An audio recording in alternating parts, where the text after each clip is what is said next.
একটা জিনিস অবাক করার কথা, সেটা হচ্ছে আমার এই বন্ধু সৌদিতে 2 মাস 16 দিন না, 2 মাস 16 দিন হয়েছে। 2 মাস 16 দিনে মাসাল্লাহ আরবি মাসাল্লাহ ভালোই জানে, ভালোই আরবি জানে। আমি 3 বছর হয়ে গেল কাছাকাছি, কিন্তু আমি ওর মতন আরবি জানি না। আমি এক বাঙালির সাথে কাজ করি, যার কারণে আমার আরবি তেমন জানা হয় না। আশপাশে যদি কোনো বাঙালি থাকে, তা বাঙালির সাথে যদি কাজ করা কেউ করে, সহজে আরবি শিখতে পারে না। তা আমি 3 বছরও ঠিক মতন ওর মতন আরবি জানি না।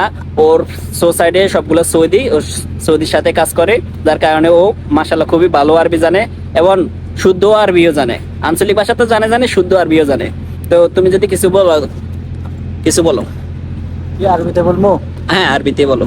كيف الحال كويس كل ما يكون كويس اهدنا الصراط المستقيم صراط الذين أنعمت عليهم غير المغضوب عليهم ولا الضالين سوي